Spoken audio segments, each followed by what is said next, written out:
है। सीपीआर का full form क्या होता है? Cardiopulmonary resuscitation. ठीक है, हम स्टार्टिंग में ही आप लोग को एक वीडियो भेजे थे, ठीक है, जिसमें देखा होगा कि 3D एनिमेशन में कि कैसे वो वर्क कर रहा था। क्यों जरूरी है सीपीआर के लिए? मान के चलो पेशेंट क्या हुआ, किसी को शॉक लग गया, ठीक है, इलेक्ट्रिक शॉक लगा है, कहीं पे गिर गया, पानी में, तालाब में चल रहा था, चलते चलते क्या हो गया, गिर गया।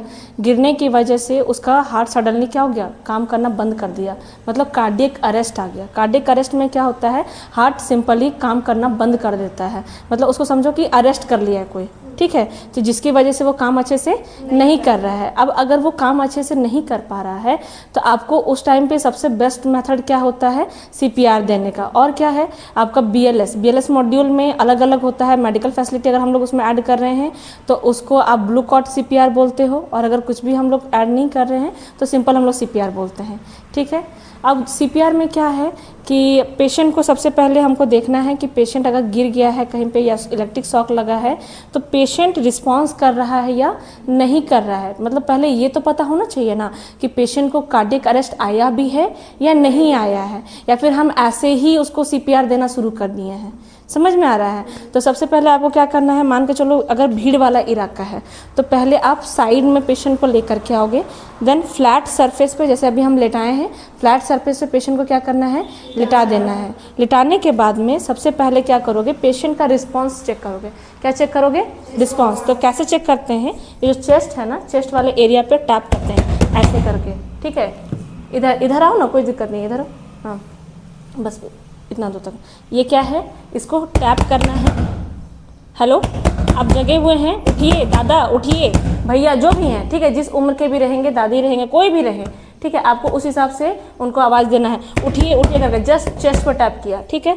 टैप करने के बाद में अगर मान के चलो कोई रिस्पॉन्स नहीं हुआ, पेशेंट कोई रिस्पॉन्स नहीं कर रहा है और आपके साथ में कोई है, तो उनको बोलोगे कि आप क्या करोगे, कॉल कीजिए, ठीक है, इमरजेंसी नंबर पे कॉल कीजिए एम्बुलेंस को बुलाने के लिए। और अगर कोई भी नहीं है तो आप खुद से क्या करोगे, कॉल करोगे, एम्बुलेंस में कॉल किया, लगा दिया। उसके बाद में आप क्या करोगे, आपका दो मेन काम, पहला हम रिस्पॉन्सिवनेस चेक किए, दूसरा क्या करना है, कैरोटिड पल्स फील करना है।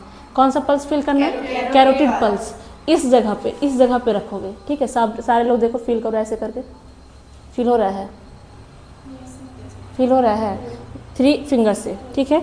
तो हम क्या करेंगे, सबसे पहले पेशेंट का कैरोटिड पल्स ऐसे करके फील करेंगे, ठीक है। इसको फील करने का क्या तरीका है, देखो एक चीज़ इसमें ध्यान देना कि जब हम कैरोटिड पल्स फील कर रहे हैं तो हमको ज़्यादा देर तक फील नहीं करना है, विदिन 5 to 10 सेकेंड तक ही फील करना है। अब उस 5 to 10 सेकेंड में हमको पेशेंट का ब्रीदिंग भी देखना है और चेस्ट मूवमेंट भी देखना है। 3 चीज़ एक साथ में हम असेस करेंगे, पहला कैरोटिड पल्स असेस करेंगे, दूसरा पेशेंट का ब्रीदिंग रेट, और तीसरा चेस्ट मूवमेंट, ठीक है, चेस्ट अगर मूव कर रहा है या नहीं कर रहा है, क्योंकि आप भीड़ भाड़ इलाके में हो, पता नहीं आपको ब्रीदिंग फील हो रहा है या नहीं फील हो रहा है, तो आपका आई का कांटेक्ट तो दिख रहा है ना कि चेस्ट ऊपर नीचे हो रहा है या नहीं हो रहा है। तो उसको कैसे करते हैं, इस तरह से, ठीक है, ऐसे है, देखो यहाँ पे हम क्या कर रहे हैं, कैरोटिड पल्स फील कर रहे हैं, देन यहाँ पे रेस्पिरेशन के लिए, देन यहाँ पे मेरा नज़र किधर होना चाहिए, चेस्ट की तरफ में, तो चेस्ट की तरफ में अगर नज़र है तो चेस्ट मूवमेंट को हम लोग देख रहे हैं। समझ में आया?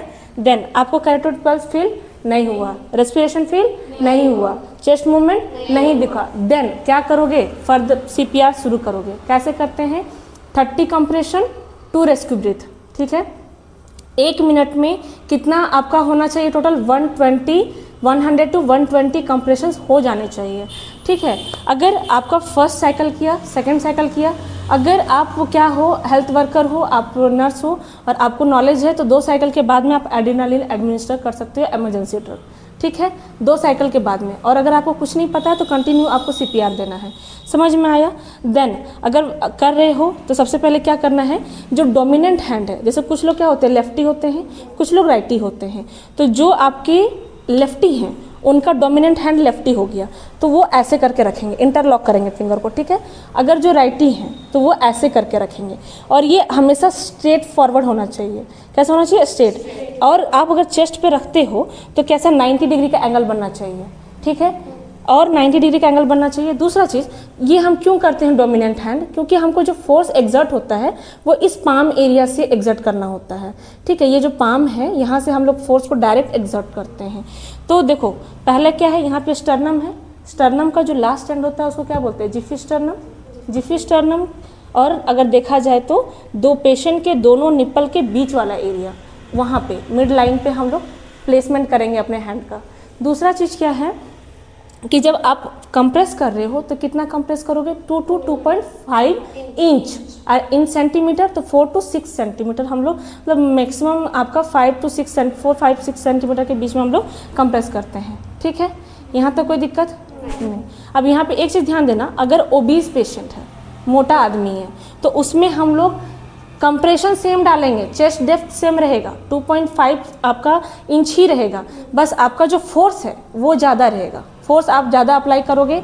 और अगर मान के चलो पतला आदमी है तो देन अगेन कंप्रेशन सेम रहेगा, 2.5 इंच ही हम लोग अंदर कंप्रेस करेंगे, बट फोर्स क्या रहेगा, कम रहेगा। ओबीज के टाइम पे फोर्स ज़्यादा, पतले लोगों के लिए फोर्स कम। कोई दिक्कत नहीं। अब देखो सीपीआर देने टाइम पे कैसे करते हो, अभी हम क्या बताएं, मेरा क्या है, राइट हैंड है, डोमिनेंट हैंड। अब इसको हम ऐसे रखें, देन आपको क्या करना है, चलो रुको उसके बाद में बताते हैं। देन आपको एम्बू बैग कैसे देना है, ठीक है।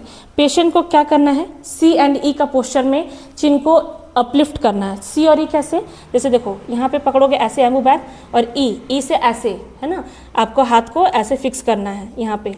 देखो अगर मान के चलो एम्बू बैग हम रख रहे हैं, देखो यहाँ पे नोज एंड माउथ दोनों कवर होना चाहिए, और ई चिन अपलिफ्ट, ठीक है, टू रेस्क्यू ब्रीथ।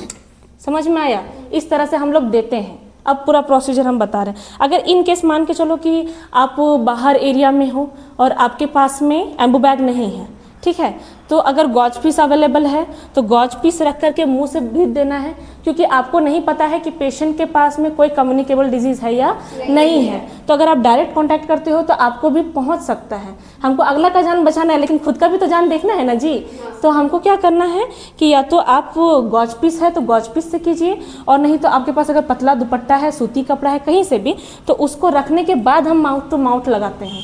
समझ में आया, डायरेक्ट हम माउथ टू माउथ नहीं लगाते हैं। अगर एम्बू बैग अवेलेबल है तब तो बहुत अच्छी बात है। यहाँ तक कोई दिक्कत, अब समझो। अच्छा, कैरोटिड पल्स हम जब फील कर रहे हैं तो हम 10 सेकंड के लिए फील करते हैं। कैसे फील करते हैं, तो ऐसा नहीं है, अब अगर तुम काउंट करोगे 1 2 3 4 5 6 7 8 9 10, ये तो 2 सेकंड में ही खत्म हो गया। पता कैसे चलेगा, काउंट कैसे करना है। ऐसे अगर जब फील कर रहे हो तो देखो यहाँ पे फील कर रहे थे 1001, 1002, 1003, 1004, 1005, 1006, 1007, 1008, 1009, 1010। दिस इज योर 10 सेकेंड, ठीक है। 1000 लगा करके हम लोग काउंट करते हैं। 1001, 1002, 1003, 1004, 1005, 1006, 1007, 1008, 1009, 1010। ये आपका क्या हो गया, 10 सेकेंड। 1 2 3 4 हम लोग नहीं काउंट करते हैं। कोई दिक्कत, अब ठीक है। अब देखो हम लोग प्रॉपर सीपीआर कैसे करते हैं। अगर कोई है तो ठीक है, नहीं है तो हम लोग कैसे करेंगे। ये लिया, ठीक है। देन देखो कुछ लोग कैसे करेंगे, ऐसे नहीं करना होता, 1 2 ऐसे नहीं करना होता है। समझ में आया, 3 ऐसे नहीं करना होता है। कैसे करोगे, और ये भी ऐसे नहीं होना है, ठीक है। ये कंप्लीटली स्ट्रेट होना चाहिए, ठीक है।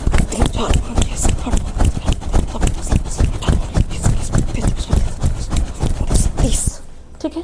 देन फर्दर तुरंत अपलिफ्ट किया, 1 2, फिर अगेन,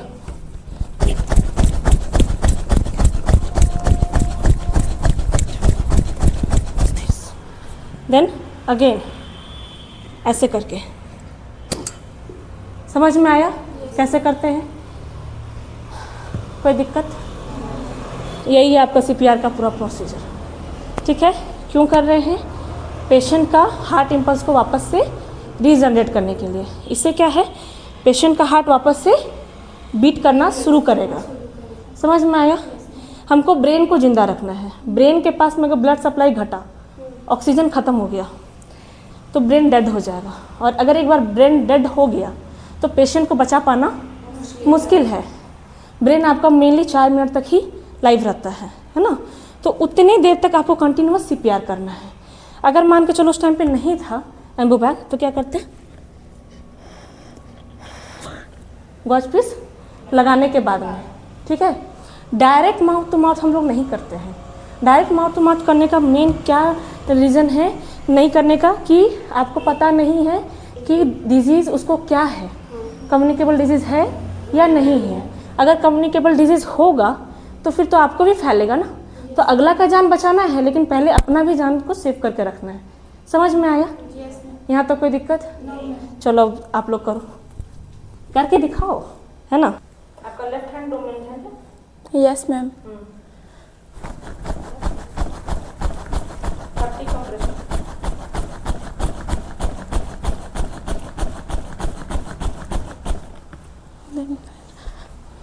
तुरंत फास्ट एकदम। नहीं हुआ। चीन इफ लिप, चीन ई, सी एंड ई, है ना, सी एंड ई ऐसे रखा, इसको रखा, नेज और माउथ दोनों, नाक और मुंह दोनों ही कवर होना चाहिए। देन चीन अपलिफ्ट इस तरह से, है ना, ई का पोस्चर में। क्यों? इससे क्या होगा, एयरवे ओपन होगा और जितना आप ऑक्सीजन दे रहे हो वो पूरा लंग्स तक पहुंचेगा। ऐसे रहने से क्या होता है, क्लोज रहता है। अपलिफ्ट करने का मतलब कि एयरवे को हम क्या कर रहे हैं, ओपन कर रहे हैं। ठीक है,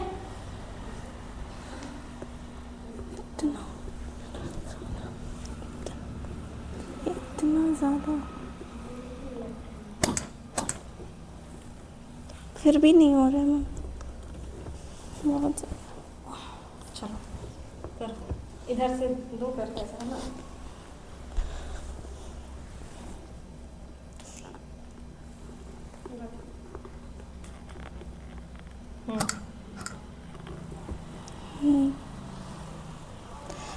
फिर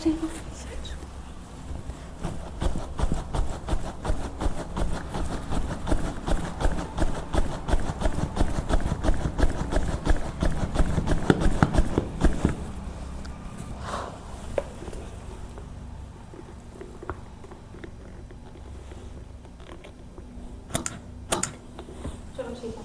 कौन पूरा प्रोसीजर बता पाएगा?